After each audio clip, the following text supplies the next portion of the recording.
General Grievous is one of the most dangerous and lethal members of the Separatist Alliance. Part Kaleesh warrior, part cyborg, Grievous was known as a Jedi killer, one who was especially dangerous when put in control of the droid armies of the CIS. But what would have happened if Grievous had survived and joined the rebellion? Well, that's what we're going to be talking about in today's story. General Grievous, once Supreme Commander of the Separatist droid army, should have been forgotten, his story buried beneath the shifting sands of galactic power. The Clone Wars had ended, Dooku was dead, the Jedi were ashes, the Republic had twisted into an empire, and Grievous's name had become a whisper, a myth, a footnote in the story of the Clone Wars. But death never came for Grievous. On Utapau, beneath the rubble of his final battle with Obi-Wan Kenobi, his shattered form was recovered by loyalist scavengers who still clung to the old Separatist cause. They hid him in a vault beneath the crust of a dead moon in the Outer Rim. For over a decade, they worked in secret, rebuilding his body piece by piece. Not as Sidious had designed it, not as Dooku had wanted. They constructed his new form, using pieces from his old imposing armor. They took his rotting brain and used technology to reverse the decaying process and restore his memories of old. It was a 1 in a million shot. Grievous shouldn't have been able to be revived. It was impossible, right? Well, not for the Loyalists, because when Grievous awoke, he was stronger and more powerful than ever. But there was one key difference. He was no longer a puppet of Sith Lords, now a weapon with a mind of its own. Grievous had once believed in purpose, vengeance for the fallen Kaleesh, power to destroy the Jedi, strength to carve justice into a galaxy ruled by hypocrisy. He had been a blunt force weapon, but also one who was honorable, strong, and proud. But Dooku had lied, and Sidious had used him. They had not cared for justice. The war had been nothing more than a scheme to dismantle democracy and replace it with tyranny. The Separatist cause, everything he bled for, had been a lie, a shadow play, like puppets dancing on invisible strings, and Grievous had been one of those puppets. It had never mattered to them that he was on their side. He was simply a pawn in their master plan, and when they were done with him, they discarded him like broken scrap. They had not rushed to his aid when Kenobi and his clones attacked. They had not avenged his apparent death. They had simply forgotten about him. Grievous awakened in a galaxy conquered by those who had used him. A galaxy where clones wore a new kind of armor and cities burned beneath the heel of Darth Sidious, now an emperor. The newly revived cyborg's wrath was immediate. Entire outposts vanished in the Outer Rim. Imperial patrols were gutted mid-transit. A full garrison on Gorfus 3 was torn apart with gruesome evidence left behind, marked by lightsaber scars and shattered bodies. Whispers began to spread throughout the underworld. The General lives. The rebellion took notice. When Grievous made contact, it was not with offers of friendship, but a threat. Coordinate attacks with him, or be destroyed along with the Empire. He knew what the rebellion stood for, and he knew that they hated the Empire too, but that is where their similarities started and ended. He wanted revenge on the Empire, and the rebels would either help him or be destroyed. The first rebel cell on Tarnus Prime ignored the warning. He slaughtered them all. The next cell complied. Mon Mothma called Grievous a volatile instrument. Bail Organa labeled him a tactical opportunity. The debate raged, but the Alliance was bleeding. Their ships were scarce and their victories were few. Many remembered the fearsome general from the Clone Wars and were incredibly wary, but the promise of a one-man army that could punch through Star Destroyers and silence outposts overnight was too much to ignore. They didn't trust him, and he did not trust them, but they shared a single desire: the destruction of the Empire. Grievous could be just the weapon they needed, so they let the blade into their hand and prayed it would not turn on them. Grievous refused rank. He answered to no command but his own. He took no quarters. He shared no plans. He led from the front and fought in front the troops who dared to follow him into battle. But he was not part of the rebellion, as he so often reminded Mon Mothma and Bail Organa. He was there for a sole purpose, and it was not to ensure the Rebel Alliance won the war. On Vakleen 5, he led a nighttime assault through a valley swarmed by Imperial walkers.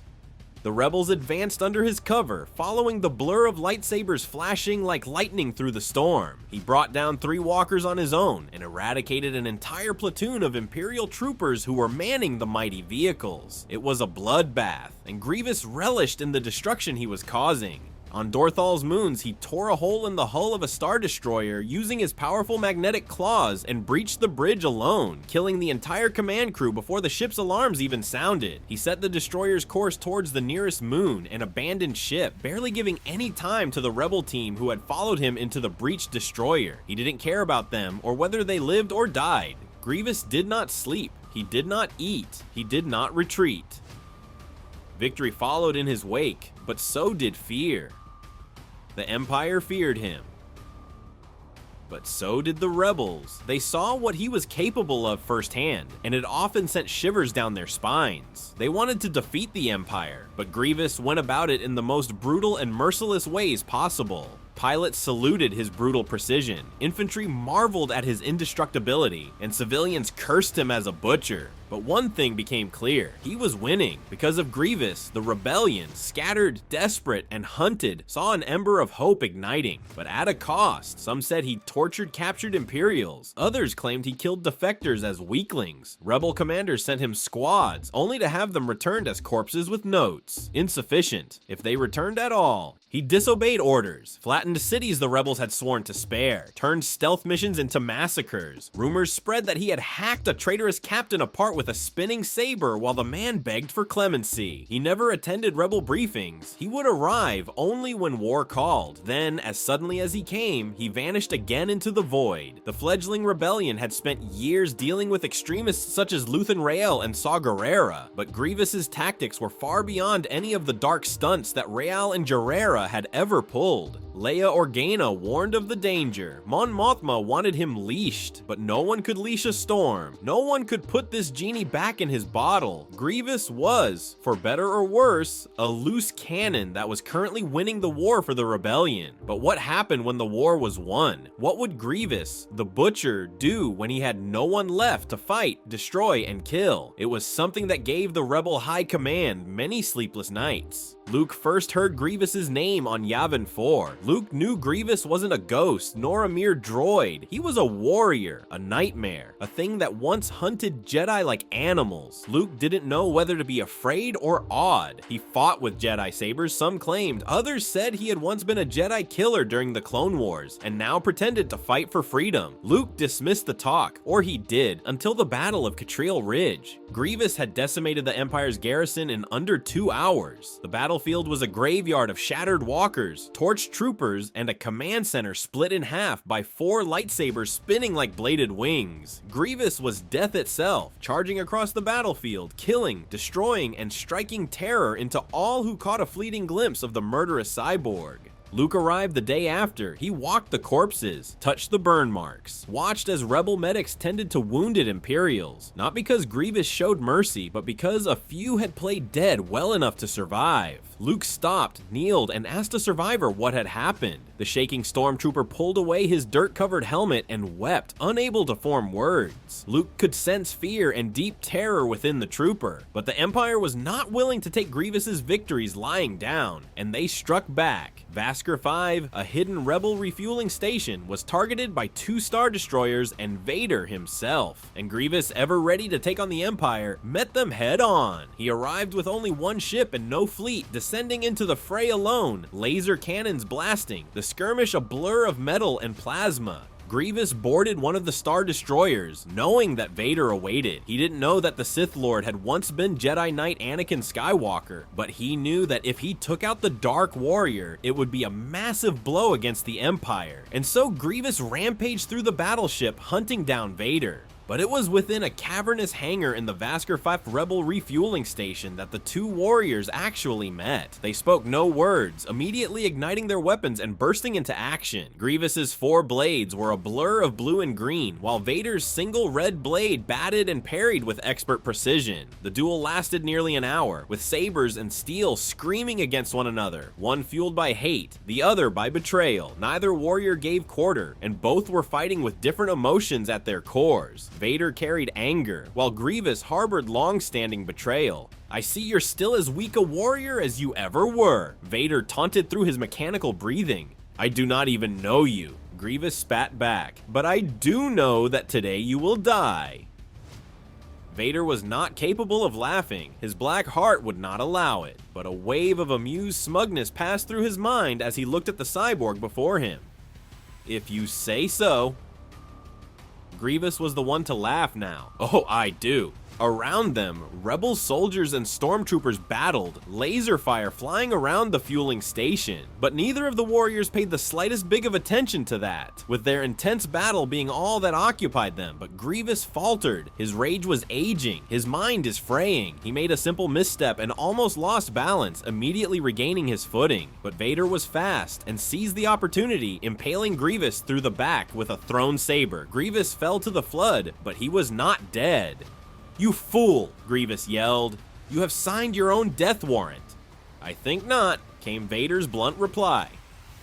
As Vader moved in to finish the kill, Grievous pressed a detonator attached to his waist. It ignited a bomb that demolished the entire compound. Grievous barely escaped with his life, while Vader was killed, ripped apart in the explosion. The Empire was seriously stalled, but hundreds of rebels also died, and the Alliance began to fracture. Despite the victory against the Empire, Leia demanded a tribunal. Grievous was helping them win the war, but he also had to be held accountable for his actions. Mon Mothma called for withdrawal of support, saying that they could not back an operative who would so wantonly kill so many rebel soldiers. But the Outer Rim cells, or at least those who had seen him fight, refused. They argued that without Grievous, they would have all already been dead, that no one else was stopping the Empire's advance like Grievous was. The rebellion teetered on civil war.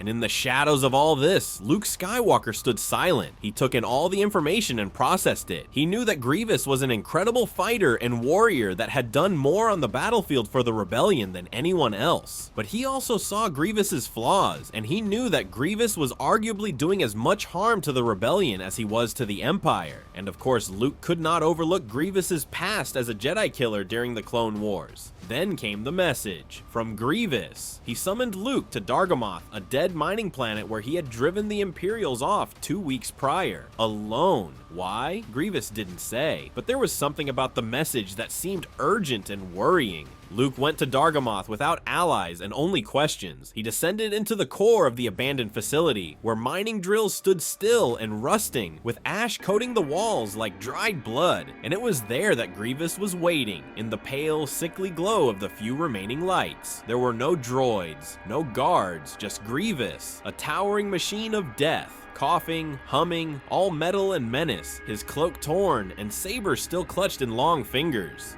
"Welcome, Skywalker," Grievous wheezed. "I'm glad you could make this little meeting." Luke nodded at the cyborg before simply asking, "Why have you brought me here then?" "Ah, straight down to business, I see. Well, I was the warrior who killed Darth Sidious's puppet Vader." "You did." Luke studied Grievous closely, unsure of how the warrior wanted him to react. "And the Rebel Alliance thanks you." Grievous coughed and laughed. "I don't care about the Rebel Alliance. All I care about is taking down the Emperor and his beloved Empire." "That seems fair," Luke replied, "but it doesn't answer why I'm here." "Well," Grievous said with glee, "I took down the Empire's most powerful warrior, and now it's time to take down the Rebellion's most powerful warrior." Luke barely reacted, only looking back with a slightly raised eyebrow. "Is this a wise move, Grievous? Is this a road you're willing to go down?" Grievous said nothing, only activated his weapons, glaring at Skywalker in silence. Luke didn't ignite his saber immediately. He tried to speak, asking why he had been summoned there, but Grievous roared and responded with an attack. Like's green lightsaber sparked to life, and their duel lit the cavern with flashes of light as their weapons clashed. Luke was faster than any Jedi Grievous had faced. Still raw, yes, but unburdened by tradition. He adapted, he flowed. Grievous, impressed by Skywalker's skills, came with all 4 blades, but Luke danced through them, deflecting, redirecting. Grievous struck with claws, with strength, with unrelenting fury. Luke struck with purpose. They shattered floors, cut through steel pillars, brought the entire mine crashing down around them. At the end, Luke disarmed him, literally. 2 limbs lost, then 3. Grievous fell to one knee, his face coming into contact with the sharp rocky wall of the mine. His mask fractured, exposing the pinky black flesh underneath. The one eye that remained glared at Luke. Not with hatred, but clarity. Grievous had killed so many over the years. He had been filled with hatred and revenge, and he had thought of himself as unstoppable. But now, in the minds of Dargamoth, Grievous knew that his time had come. He was defeated. Perhaps in some fractured way he was relieved. He had spent his entire life at war, killing, destroying, ending lives, and crushing souls. Luke raised his saber. Grievous didn't flinch, he only wheezed a laugh. Luke's blade fell. The rebellion's problem, their loose cannon, was finally dealt with. Some Outer Rim cells called him a martyr. Others cursed his memory. The rebellion never officially recorded his involvement. Too dangerous, too divisive. But for a few brief, terrible months, the Alliance wielded a monster, and though the hand that gripped the hilt trembled, the blade cut deeply. The weapon had bloodied them, but he had done a lot of good too. But among certain rebel soldiers, there is a saying carved into the bulkheads of Alliance ships. For Grievous, the blade that turned upon the hand that made him. And sometimes, in the silence before battle, they swear they hear the sound of heavy metal claws across Durasteel. A hiss. A cough.